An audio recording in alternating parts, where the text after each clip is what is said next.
James Mirtle of The Athletic joins me now. What's up, brother? How we doing?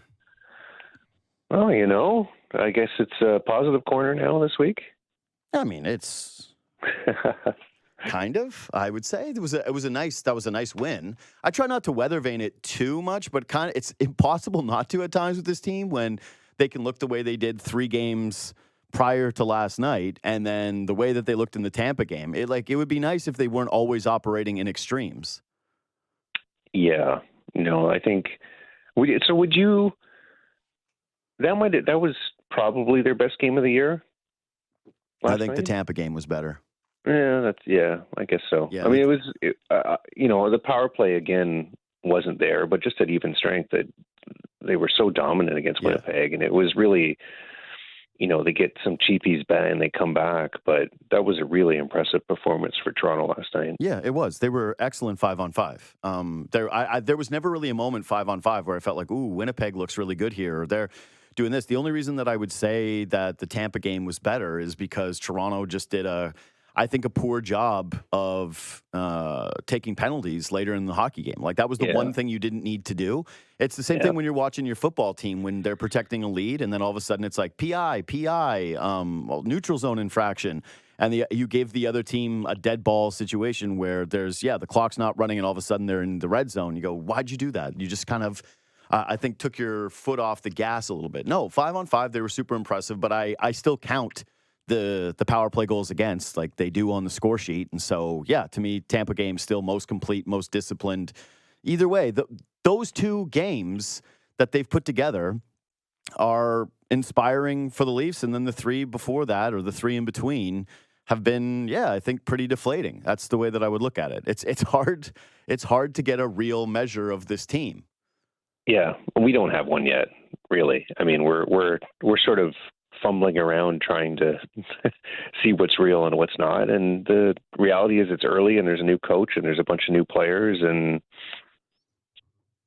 with the Leafs, it doesn't really matter till the end. And you bring up a good point, though. One thing that hasn't, probably been talked about enough is they're taking a lot of penalties. Mm-hmm. Like they're up near the top of the league. They're taking a lot more minors than last year, and that's something they got to get cleaned up. Like, you watch Simon Benoit do that again, and it's like, come on, really? Yeah, that's a bad one.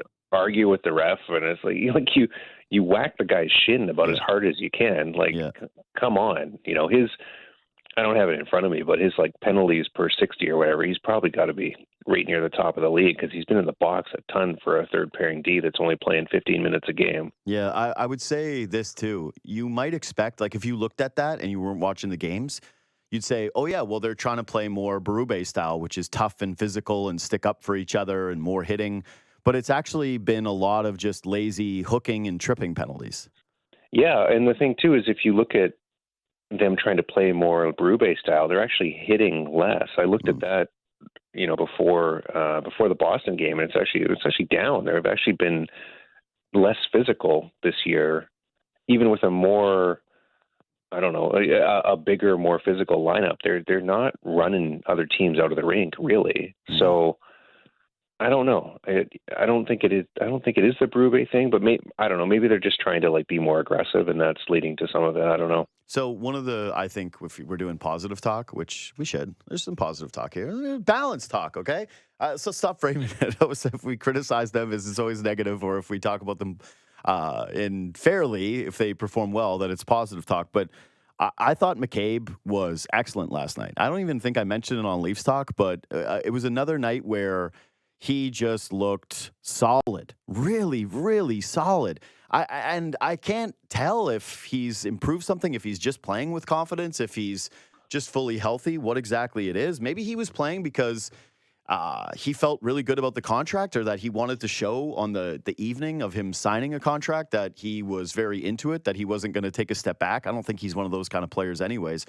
But he's had an awesome start to the season. There have been very few moments where I've been like, ooh, that was a disappointing play by him. Maybe like the interference call the other night, a couple of others. But ultimately, he's been one of the Leafs' best players so far this season. And, I looked at the nerd numbers yesterday, and I think he led the team in the nerd numbers. He was the top dog. And I went, you know what? Good. That reflects the eye test. So when you were doing all the predicting of his contract, I thought the insinuation is that it was actually going to come in a little bit higher than that. Do you know anything about how they landed where they did? Because this actually seems like a real win for the Maple Leafs. Yeah, I do. So they were looking at the $5 million range at 4 years, and I think that's kind of where the impasse was. And then my understanding is that when the Leafs decided to go to 5 years, then the AAV comes down, and they were actually the contract that came up in negotiations was the Chris Tanev contract, which was 6 years at 4.5. And even though Tanev's older and has had a more distinguished career and has played in bigger markets and things like that, I think that it makes sense, and they actually did the deferral money too, which is the first time that the Leafs have done that, and one of the only times it's ever happened in the league. And that was a way to get the AAV down as well on the contract. So they got a little bit creative. They put the extra year on there, and then that got the number down. So yeah, it was lower than what I had heard last week when I wrote that story. I thought it was going to be, 4 years, 5 million, 5.1, and then maybe come down a little bit, like 4.9 or something if they added the year. But they came down quite a bit, and what I was told is that McCabe just really wanted to be here. He's played for bad teams basically his whole career until he got here. Terrible Buffalo team, terrible Chicago team. And for him, this contract is really about trying to win and trying to be on a good team. And, he feels really confident here, and he feels like he fits into what the organization is trying to do and the style they're trying to play. And I think the other thing with why he looks so good this year, and I don't understand the detractors. There's people who don't like McCabe, and I don't get it. Yeah, he makes mistakes once in a while. Well, my co-host on my podcast, for one, it seems to be a big time detractor. But I think he looks a lot better. He's playing with better players. You look at last year, he played the vast majority of his minutes with either Simon Benoit, who's not a puck mover, or Timothy Liljegren. Like, those were his two most common partners. And this year, he's either got Ekman-Larsson or Tanev. And I think if you have someone who can help on the breakout, I think it makes McCabe even better, because, if he's playing with a stay-at-home guy, he's freelancing too much and pinching too much and trying to just be more than what he is. And I think he's really playing, within himself, within his range of what he should be doing. And that's why he looks so good right now. I will say, though, even when he's had those moments where he's jumped up in the rush and he's tried to be a little bit more creative offensively, maybe this is just confirmation bias, but to me, that's looked better too. Yeah, I think he's got more ability there than I would have thought he did when they acquired him. And I remember when they traded for him, and I remember talking to teams around the league and, executives with other teams, like, what do you think of this guy? And it was kind of like a really mixed response. It was hard to get a read on where people rated him. Mm-hmm. And some people just said it was hard. He was on such bad teams that it was hard to get a read on, like, were the goals going in when he was out there because he was on a bad team with a bad partner, or was it something that he was doing? And that happens sometimes. So he's a guy that, was a really good find for the Leafs and has worked out really, really well. And, the contract's long for how old he is, but whatever. It's the cost of doing business. I mean, if you wait till he was going to get more as a free agent, for sure. That's why I think it's a win. That's why I think it's a win. You mentioned the Tanev contract, and do I think Tanev should get more than McCabe? For sure. He's right shot. He's coming off of a good stretch of health. Very good player, shot block leader. Really, I think just a little bit more established, and also the right shot thing matters. But if you're asking me if there a major difference between the two, I wouldn't say that there is. And if I was him and you look at that Tanev contract, and especially him being younger, I would have said, why can't I get that in free agency? Why can't I replicate it, especially a year later when the cap's going up? So if you just look at those two guys side by side, it's hard for me to understand what the case is that one of those contracts is poor, especially considering what his market would have been free agent-wise. He would have got 5x5 in free agency for sure, and maybe more. Like, you look at what Matt Roy got, and there's a lot of big time. Look what Brady Shea got, and there were some huge numbers given out to. McCabe's like a really good, I think, like number 3 defenseman, and those second pair defensemen, especially physical ones, he's showing that he can play the right side this year. Mm-hmm. He's showing the versatility of being able to, as you said, jump up in the rush, but also play on the top penalty kill unit. And he's doing a lot of things, and I think the asking price was only going to go up, and getting it done now makes a lot of sense. See, I like that about him probably the most is you feel comfortable with him on the right side. Totally fine. And you also feel good about him closing games next to Chris Tanev, where they've done that a bunch and said, hey, this is the deep pairing where we need to not let any pucks in our net. We're protecting a lead. And I've felt great about that. You know, you wrote your one of your most recent pieces was, you know, firing up the Leafs panic meter after the 3 losses in a row. And one of the questions was, do the Leafs have a true number one defenseman? And the answer is no. And it's been no for quite some time. There's been moments where Riley has looked like that-ish, right? You know, like he's been the closest thing they have to it. But what I do think they have is not a number one defenseman per se, but I do feel now with those 2 guys in a playoff game where, you know, you need the shutdown pairing, that they do have a top pair. Yeah, they didn't have that last year, right? I mean, what's the last year where they had 2 guys that you felt really good in the last minute and a half of a game? I mean, it feels like that's not what Riley is, you know? Trying to think of what, maybe when Brody was good and... Yeah, when Muzzin was here and healthy. Yeah, Muzzin. Yeah, that's McCabe's kind of like Muzzin a little bit. Like there's things there that remind me of him, and without the pedigree of having won in a place like LA, and yeah, and that's what they need. That's what, you know. I don't know. I think you can win in the NHL without a number one defenseman. Teams have done it before. Sure. It's rarer than to do it the other way with a guy that's playing the 30 minutes, but it's possible. I think it's a fair question though if you look at the Leafs blue line collectively and say, is it good enough? Sure. You know, and especially you're locked in on the 4 guys who are all old and going to get older. So, you know, where would you rate their blue line in the NHL? I mean, I went through that exercise in preseason, and I think we had them 12th or something like that. I was going to say, I feel like it's above average, which for them is better than what it's been in years prior. So I'm not really going to complain too much about it. I've done my bits on the blue line and the free agent signings. And do I think that there's going to be some OEL regression? And I think that we're already starting to see just a little bit of it. Sure. Yeah. Do I have any misconceptions about Morgan Riley? I don't think so. I think he's a good player. I actually... My real take on Morgan Riley is that I genuinely think he's become slightly underrated because he doesn't get talked about in the same way that everybody else does. And that he's good. He's a fine player. And with the cap going up at his number, I'm like, that's a totally reasonable and fine contract. That he's settled in properly to the expectation of not being, what was the one year he scored 20 goals, right? And it was like, oh, this is a...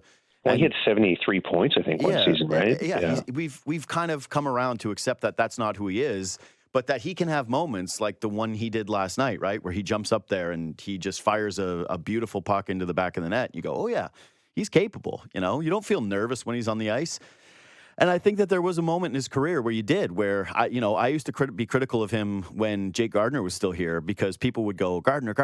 And I would say, you know, the gap control on Morgan Riley isn't exactly phenomenal. He kind of gets away with the cover of this guy. And now I think he's just, you know, he's solid. He's good. He's liked and he's respected by his teammates. He's one of their vocal leaders. He's a solid player. I like their blue line. I think it's fine.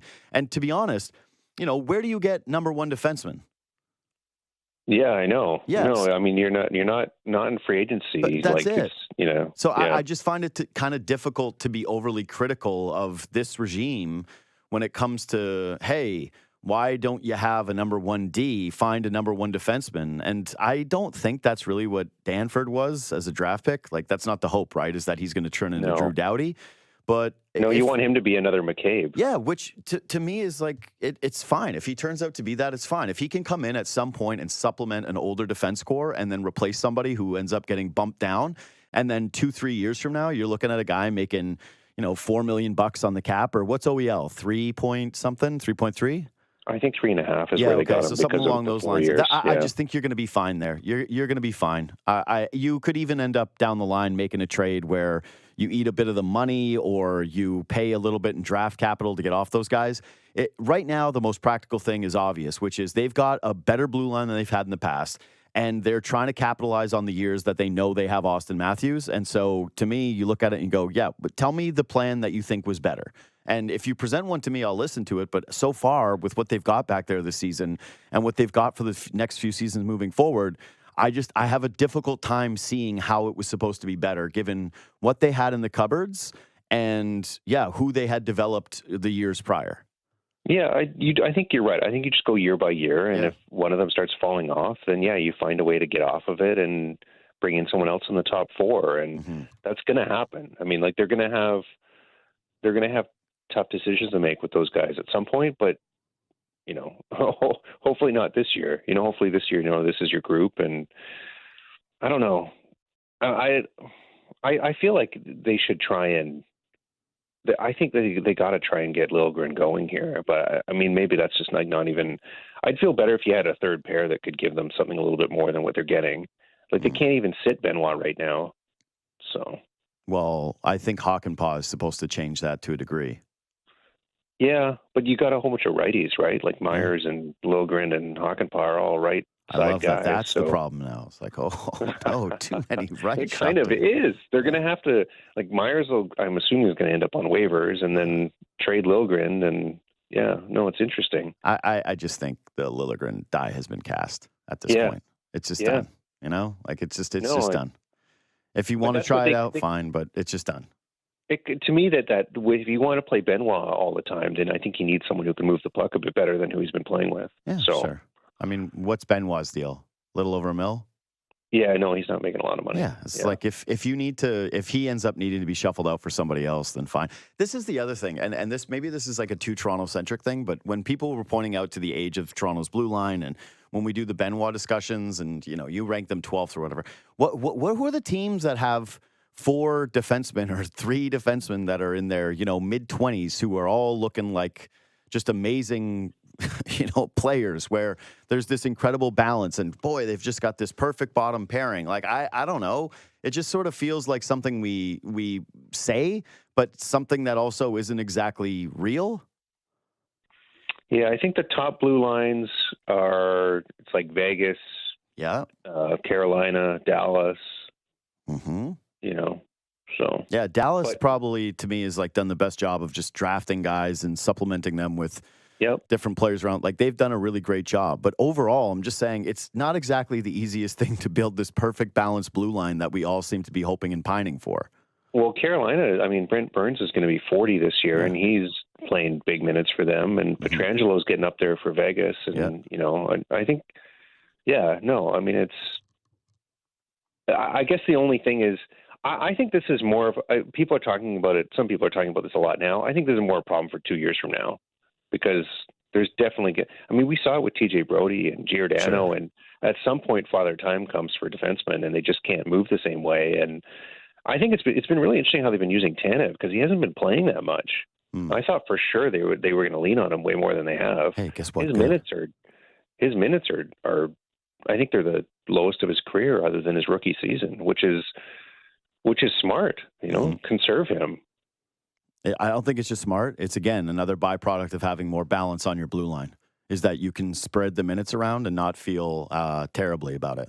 So, I'm like the goal with Tanev is to get him to the postseason healthy and not have him, feeling like it's Jake Muzzin, where you go, this guy is their most important defenseman, but he's just not healthy. And you don't know if he's going to be missing a game or missing 2 or if he's compromised when he's going to be out there. Anyways, I think that overall, the state of the blue line has been improved. Is it perfect? No. But again, find me the places where you think it's perfect and their fan base is like, oh my God, we couldn't even upgrade here. Anyways, so next thing, they reunite Tavares and Nylander, and on its surface, I think a lot of people rolled their eyes. Fairly so, because to me, there's a pretty large sample of them playing together and it feeling like they don't have any chemistry with one another.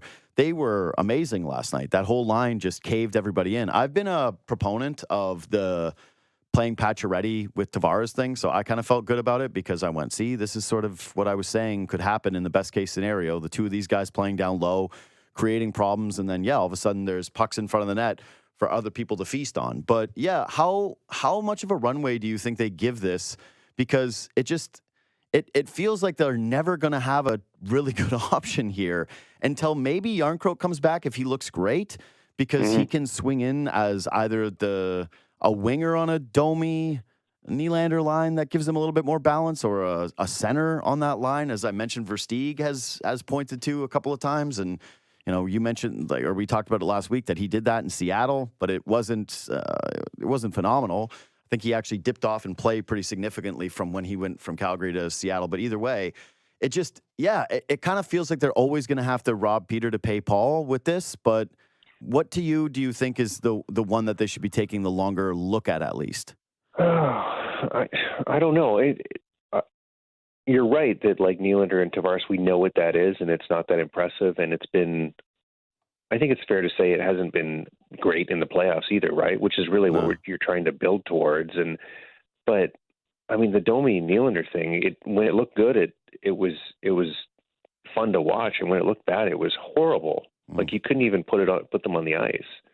Domi had some of his worst games last week that he's had as a Leaf, and just the blown coverages. And so I don't know if you can go back to that again with Domi at center and Nylander on the wing. And the takeaway for me is that, and it's interesting because I know going into the game, they had sat Pacioretty for a couple of games, and I was like, I wonder what's going on here. Like, is he on the outs, or is he potentially going to be one of the casualties when the cap situation, when people start getting healthy, could he be the one that they push out?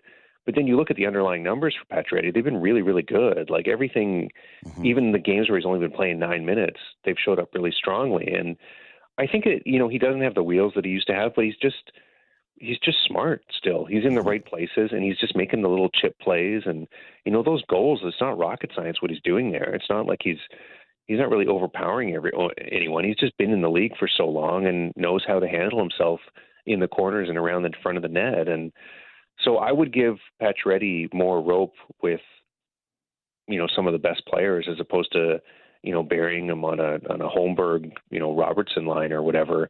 But I don't know. It does feel like they're stuck. I mean, I guess you leave those guys together until Yarncrock's ready, and I haven't been able to get an update at all. So it feels like Yarncrock's not even skating or anything. Yeah. So that might be a while. So maybe this is what your November looks like as you try those three together for a while. Can I tell you something? I actually don't think it's complicated at all. Okay. They don't have the guy on their team that they need. Like they're missing a puzzle piece. And I just mentioned with the blue line, you're never going to have it perfect. Okay. So going out there and finding a perfect centerman to anchor a Nylander Domi line is unrealistic, but they're going to have to go out at some point. It's going to be the clear priority. We can play the whole, what if someone gets hurt game? Sure. If someone gets hurt in a big spot, then that will change what it looks like heading towards the deadline at some point. And yes, is it easy to find good centermen in the trade market? Are they cheap? No. None of those things. But yeah, at some point to me, it feels like the best option for the Leafs is to have, if they're healthy, a Pacioretty, Tavares, McMahon line, and then Nylander back with Domi, just someone in between them. Like they need a real pivot between the two of them that can play responsibly, who, can be the conscience of the line, but also not be a complete zero offensively. Because I've thought at times, like, why not just give Kampf a look between those two, right? But then you think about the first time that Domi puts a perfect pass on a David Kampf stick in a big spot, and you're like, oh, yeah, right. That's probably why they don't want to do that. And, I don't think David Kampf needs, 17 minutes of ice time a night. That's probably not a great solution for you either. I think we've seen enough of Pontus Holmberg to know that he's not that guy. I'm not going to be dreaming about him as the anchor between the three of them. You're still a ways away from that potentially being Fraser Minten someday. I think if you're trying to be optimistic about the future and look at those two guys in particular, like maybe even a year from now, I don't know, as a potential option, it's that. But as of today, I want to see Pacioretty, Tavares, Bobby McMahon as a line, and then I just need to find a center to go between those other two guys. And at least the good thing right now is maybe you're not putting them together in the regular season because you're trying to win these games, you're trying to get points, and you feel like having the Nylander with Tavares and Pacioretty, or when Pacioretty misses games, you can throw McMahon up there, is going to work out. The good thing is that Nylander and Domi have chemistry, and it's not going to be a problem if and when you need to put them together between a different centerman. The one name, and there is a long way to go to the trade deadline in March, but the one name that I saw who's potentially out there is Brock Nelson with the Islanders, and he would be perfect. Size, can score. He's not a shutdown center, but he's not gonna kill you in your own end either. And the Islanders would have to fall out, and they would have to want to move off of him, and he would be expensive. To get a player like that, like I mean, they at least don't even have a first round pick to give up. You have to give up a future first round pick. I mean, you have to give up something substantial to make that happen. But you're right. If you could bring in a center like that and get the other team to retain half the salary so it fits in comfortably, and then you start putting together the lines, and it's like now you've got something. You've got 3 lines that can really do damage in the playoffs, which is what they need. Yeah, that's the thing I felt last night is that line played great. There was nothing to take away from those 3 that you went, wow, it was bad, tough night for them. Like the one, I guess, thing was the Nylander hook, right? You go, okay, sure. One play, one bad penalty, but lots of guys took bad penalties in that game.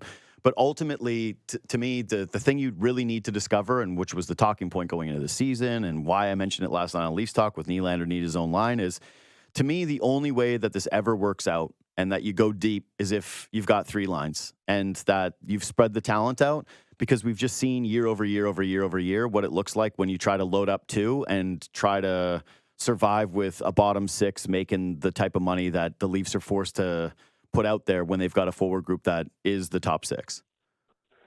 Yeah. No, I think what you said earlier is right.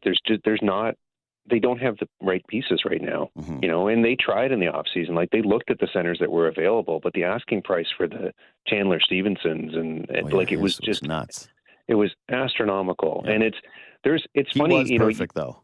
You talk about, for, if you can get him for 4 years at $5 million or something. So, you talk about the demand for right defensemen. Actually, it feels like right now around the league, the biggest demand for teams is centers. There's a whole bunch of teams that need centers, and there aren't enough.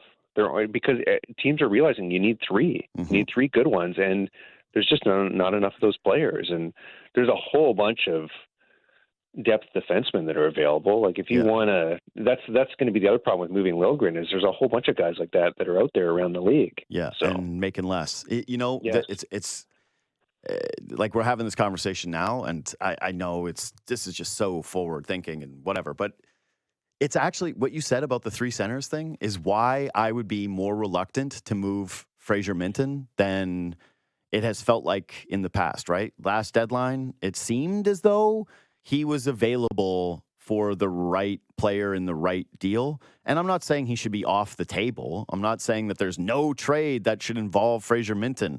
But if I was the Leafs, I'd probably be a little bit more precious with him moving forward, just given the center depth around the league. And how many teams are starved for exactly what he's supposed to end up being? Yeah, what bad timing for the injury, too, because that's the kind of player that, I mean, I don't think he would have been ready this year regardless, but at least you could look at him a little bit. And I saw Minten play a lot because he played in Kamloops, which is my team. And I just don't think at the NHL level he's going to be a big offensive producer, but he could be, I think a best case scenario, he's your 3rd line center who can give you maybe 40 points and be good defensively. That's what I'm saying, that's kind of what they need. That's right? what they need. That's my whole point is if he can be that to them, that is going to have immense value. I think that he's actually in a good spot because the expectations came down. All of the hype was about Cowan. Yes, the injury sucks. I don't think that's a good thing, but if he turns out to be what he's supposed to be, which is that's a huge win for them, like a massive, massive win. We just talked about the Danford thing, how you need to supplement your roster with younger defensemen who can fill out your top 4. And if he's a McCabe type, that's a win for you. I think it's the same thing when it comes to Fraser Minten, that he's going to be an interesting story. But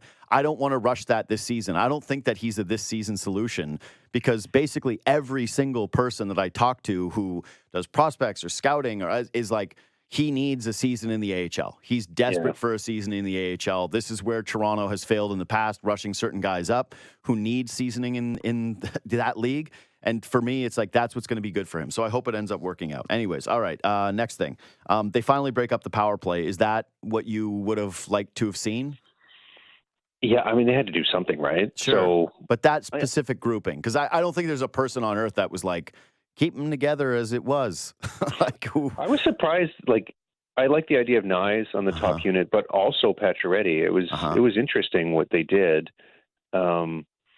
The thing with what they did is they're kind of going for balanced units almost, like they're making sure that the second unit doesn't. I think what they need to do, and the Leafs have done this in the past, but it's like the distant past. I'm trying to think the last time they did this is probably when it was like Grabowski was the second unit. Have two units where they both can score and give you something, and put them against one another. And if the second unit with Tavares and Nylander gets hotter, then start using them first. Yep. That's what they're going to have to do right now. Yep, I agree. And listen, I've wanted them to split it up, and I just took a quick glance at social media to see once it happened what the reaction was, and I saw a lot of people complaining. I think it was to do with Nylander not being with the top group, but right now I want to see it for a bit with that potential that you're talking about of, two that could end up being the one, two that could end up being, like they could end up flip-flopping with one another. That's fine to me as of now. Like, go out there, compete, go out there and show, and let me see what it looks like with Nylander essentially running a unit. I don't have a problem with any of this so long as it doesn't become a situation where Matthews and Marner's group ends up getting a minute 20 of every power play and it's not working. And then the other group is coming over the boards trying to find something with, the 40 seconds remaining. That's the only way that I would look at it and go, no. If it's going to be balanced, then give each group a look. Yeah. I mean, they could almost just within a game rotate through. And if the Marner and Matthews group doesn't have it, then the next time you get a power play, roll out the other group and see how it looks. And I mean, it's funny. The one game that Robertson doesn't play is where they're starting to talk about using power play 2 more. That's but next. It's not like Robertson's giving you a ton on the power play anyway. So nope. You know what the only problem is, right? With the power play? The split. I mean, I don't know. Do they not have enough personnel to fill out two units? Okay. When we're talking about, hey, well then put the other unit on the ice first. It's like, imagine being a coach and saying like, hey, you have the best goal scorer of the generation. You go, yes. Right. It's like, where is he? And you're like, he's on the bench. You're like, could he just be on the first unit no matter what? Maybe. That's what I was thinking last night. Like, why don't you just put him out with whatever the unit is?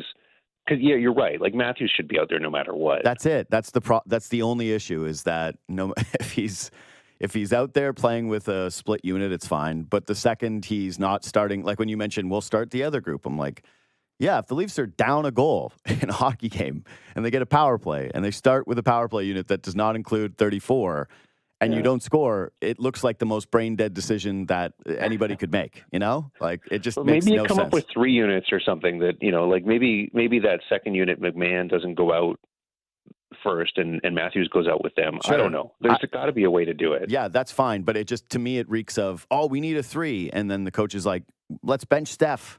Like, what? Like, no, we need Steph on the floor. It's like, nah, I think we need to be competitive. We need to throw a different look out there. Gary Payton Jr., get out there. This is your time. Like, nah, it's not. It's not your time.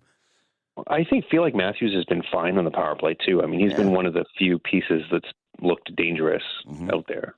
So, yeah. Anyway. Okay. I don't know if we have time for both. All right. One more then. Robertson, he's a healthy scratch. So normally this would be fine, right? It's a younger player on a team full of forwards. There's a lot of competition. That's been the message to the group. A lot of different guys have sat. He was the last out of the depth forwards to sit, right? Like, has anybody else that you've thought of not had a game where they've watched in the press box? So again, on its surface, for any other normal team, you would say this is a complete non-story, except for this guy's entire issue was that he didn't want to feel like he was coming in and out of the lineup. And then he comes out and the Leafs look great, which would make me believe that they're not going to change the lineup for the next game and include him, right? That's not very hockey. That's not very sports. So now you're talking about 2 potentially in a row. And yeah, the feeling would obviously be that he's in the mix as much as any of the other guys. And sure, you could say stuff like Pacioretty could very well get hurt. He's injury prone. There's a reason why he has a clause in his contract. Yes, absolutely. I'm not saying that there's no path for this guy to get back.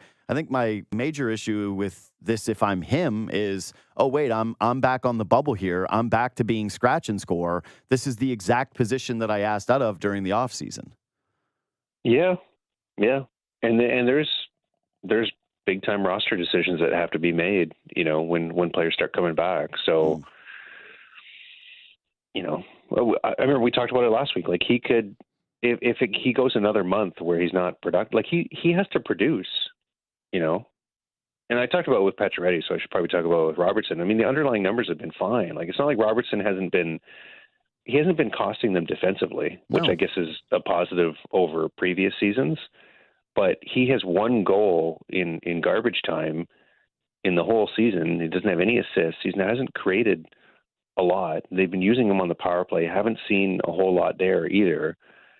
I don't think you give up on him yet, but I think he should be in that rotation where he's sitting sometimes. And no, that's the problem. That's the problem, is that he should be in that rotation where he's sitting out, and you shouldn't feel pressed about having to take him out of the lineup on any given night. And yeah, he's been fine. I agree with you. I don't think that Robertson has had this dreadful start to the season, but it's been underwhelming given what the expectation was. And is some of that the market? Yeah. But this is what I would say to Robertson. Some of this is also on you, man, that this is the type of market where you ask for a trade and people are going to talk about it. It's not Nashville. This is Toronto. If you ask out and you don't get out, and then you're not performing above the expectation or at that preseason level where it feels like you're dangerous for multiple shifts a night, it's going to feel like a huge letdown. Normally, it would be, again, fine. This is a non-story. It's a depth forward who's sitting. It's a forward that's kind of a bit of a specialist who's not specializing right now, and so he's sitting. I'm just very curious to see where it goes if he is in more of the rotation rather than just 1 or 2 nights off out of like a 20-game sample set. I think that's probably more likely. I think they mix him in again, and I don't know if it'll be the next game. Maybe someone's banged up. Maybe Reeves comes out, or Winnipeg's a big physical team, so I could see that maybe that was the decision, and then maybe they do change the winning lineup a little bit. You got Seattle, which is a different equation, and Seattle, Blues, Wild, Bruins. Those all feel like you could have Reeves in any one of those games. Yep. The schedule's tough. Like they're playing a lot of games and they're bouncing all over the place. And so, I think trying to use everybody and sit guys at certain times, and it makes a lot of sense. It's just, Hakanpää and Connor Dewar are close, and they're going to have to get rid of 2 players minimum just to get under the roster limit, never mind the cap limit. So I'm assuming one of those is Myers, and then there's a forward who's going to have to go. So, if you have to move a forward tomorrow, who do you put on waivers, or who do you trade for nothing? And that's going to be the decision they're going to have to make in the immediate future.